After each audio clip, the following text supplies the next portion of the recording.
ଭିଡ଼ିଓଟି ଗୋଟେ କହିବା ପାଇଁ ଯାଇଛି। ଆପଣ ଦେଖନ୍ତୁ କେମିତି ପାହାଡ଼ ଅଛି, କେମିତି ଜମି ଅଛି, ପୁରା ଜାଗା ବହୁତ ପିଲର ଅଛି। ଜାଗାଟା ଦେଖିଲେ କେତେ ସୁନ୍ଦର ଲାଗିବ। ଆପଣ ସେଇଟା ହେଉଛି ଗାଁରେ ଅଛି ସେଇଟା ଗାଁ, ଆଉ ଏଇଟା ହେଉଛି ଡୁଙ୍ଗର ପାହାଡ଼ ଅଛି। ଆପଣ ନିଜେ ଦେଖିପାରିବେ। ଆପଣ ନିଜେ ହେଇପାରିବେ।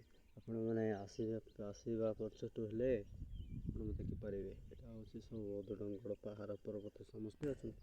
ଏଇଠି ଜଙ୍ଗଲ ଭିତରେ ଗୋଟେ ଗାଁ ଅଛି।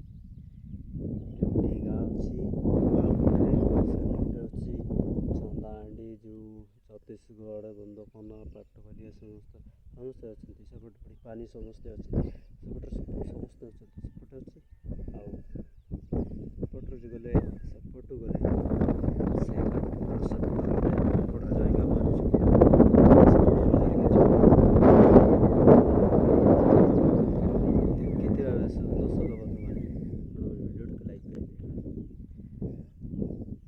ଏହି ପର୍ବତ ଦେଖିବା ପାଇଁ ଆମେ ଚାହୁଁଛୁ, ହେଲେ ଆମେ ଗୋଟେ ଜାଗାରେ ଅଛି, ବହୁତ ଦୂରରେ ଅଛି ଭାଇ। ସେ ପର୍ବତ ପାଖେ ନାହିଁ।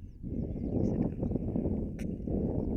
ବହୁତ 4 କିଲୋମିଟର ହେଇଯିବ। 4 କିଲୋମିଟର ନାହିଁ, 10 କିଲୋମିଟର ହେଇଯିବ ପର୍ବତ ପାଖେ ଯିବା ଲାଗି। ନିଜେ ଜାଣିପାରିବେ।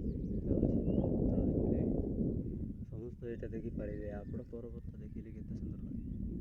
ସମସ୍ତେ ବୁଲିବା ପାଇଁ ଆସିବେ। ଆପଣ ଦେଖିଥିବେ ସେ ପର୍ବତ। ସେଟା ଅଛି ଗୋଟେ ରାସ୍ତା ଅଛି। ସେପଟେ ଗୋଟେ ପାଟ ଅଛି।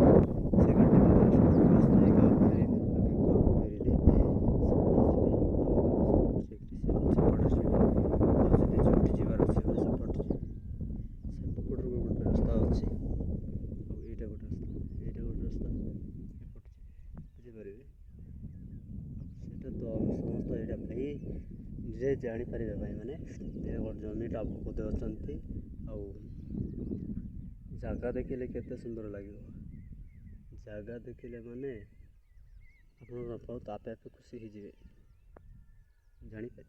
ସମସ୍ତେ ଜାଣିପାରିବେ। ଆଉ ଗୋଟେ ଜାଗାଟା ଦେଖିଲେ କେତେ ସୁନ୍ଦର ବା ଆଜି ଆଉ କାଲିକି ଯିବି ସେମିତି ବୋଲିବା ଆପଣମାନେ ଦେଖନ୍ତୁ। ସେ ପାହାଡ଼ କେମିତି ଚାରି ଏରିଆରେ ପାହାଡ଼ ଅଛି। ସେଠି ସମସ୍ତେ ଅଛନ୍ତି। ସେପଟରେ ଗାଁ ଅଛି, ଏପଟେ ଗାଁ ଅଛି। ବୁଝିପାରୁଛୁ, ସେପଟରେ ଅଛି।